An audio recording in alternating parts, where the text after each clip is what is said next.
Kia ora guys, my name is Parker, and today I'm going to teach you guys how to thread and pack a throw bag. All we're going to need for this today is one throw bag,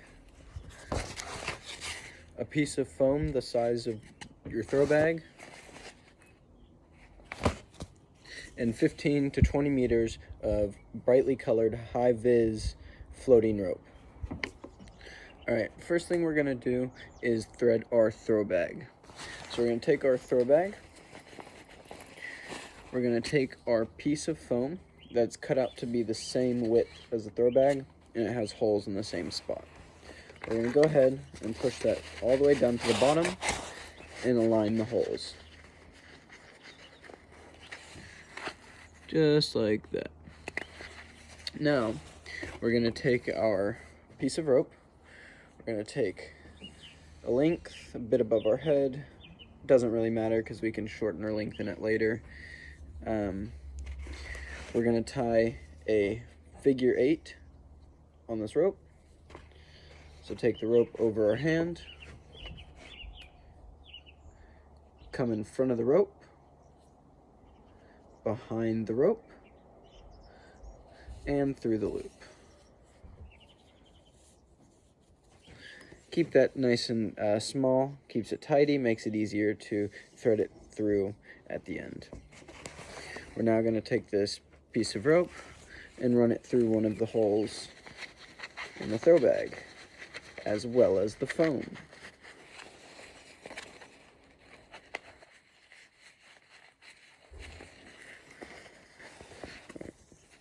You're going to pull this all the way up to the figure 8. And run it back through on the other side.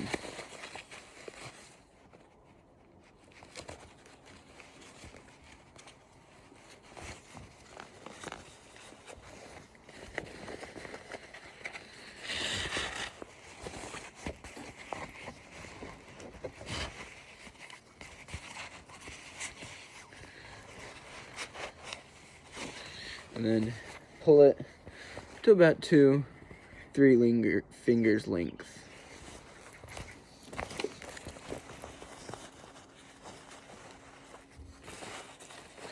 You can pull the bag out, flip it inside out to make it a little bit easier to tie.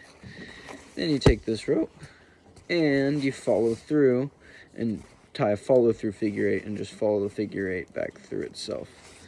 So go in, around the back of the rope, underneath these 2 ropes, crossing back around and through the loop.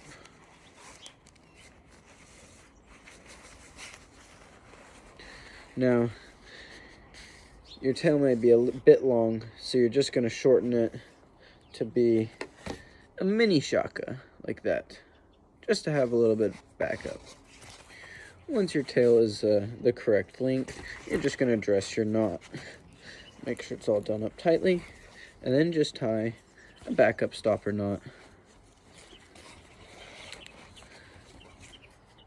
Just an easy half hitch, like that.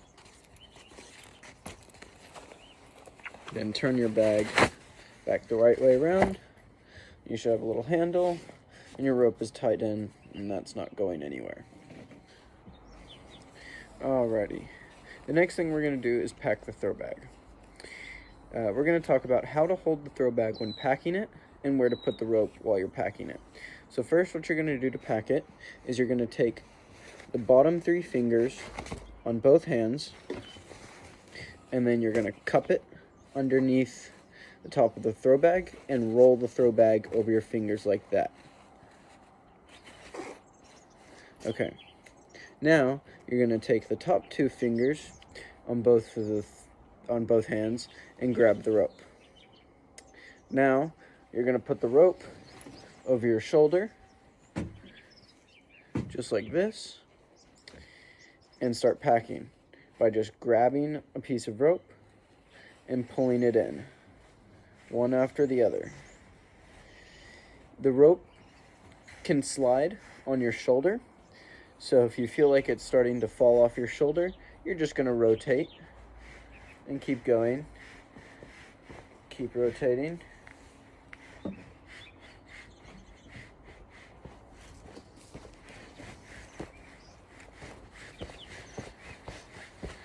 Just to get back to a point where it's balanced.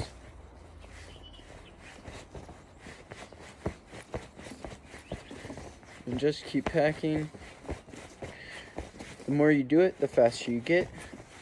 So practice lots, because you need to be very fast when packing your throw bag on the river. When you get about halfway through your rope, you're gonna hold the throw bag in one hand, you're gonna take a fist, and you're gonna push the rope all the way down to the bottom. Just like that. So that way it gives you more room for the rest of the rope. Then just back to cupping the throw bag and packing with the 2 fingers.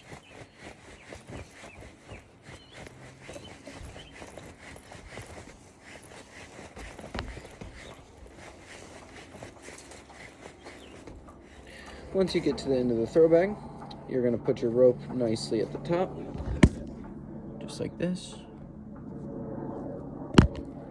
You're going to push down, getting all the rope down as far as you can, and then you're going to tie off your throw bag. Each throw bag closes differently, so know your throw bag.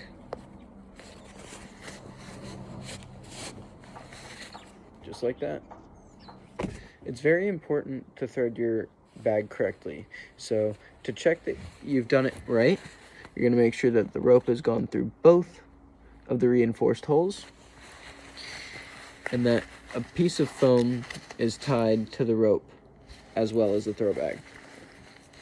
To make sure your figure 8 is tied correctly, you want to make sure that all of the pieces of rope are laid next to each other evenly with no tangles or twists.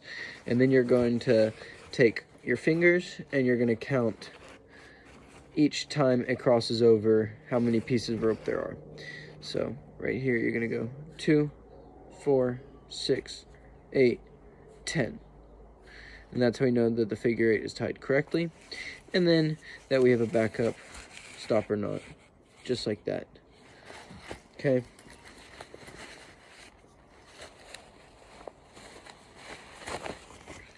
It's important that when you pack your throw bag, you do it evenly, where the throw bag has the same amount of rope through the whole bag. If it looks like this, it's done incorrectly.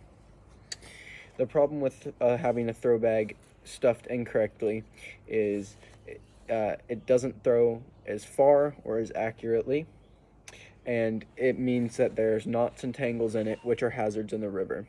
So when packing your bag, avoid tangling it and getting it in knots. This is what throwing a throw bag that has knots looks like.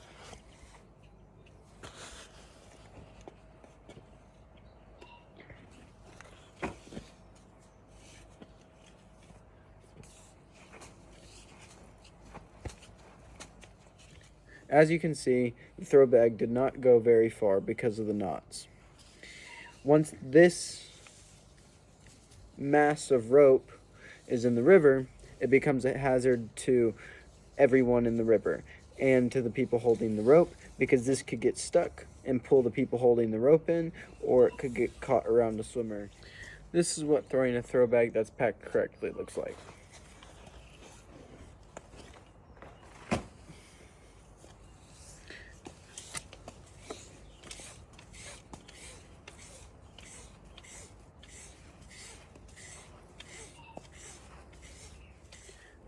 As you can tell, all of the rope was able to be pulled through, and the bag went exactly where I needed it to go. And that is why we pack our throw bags correctly.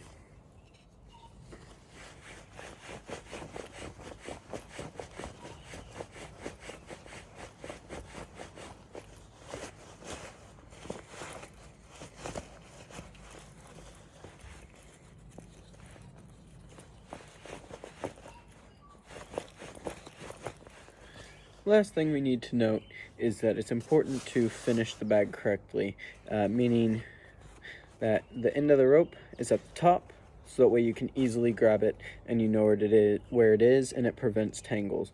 The next is tying off the bag.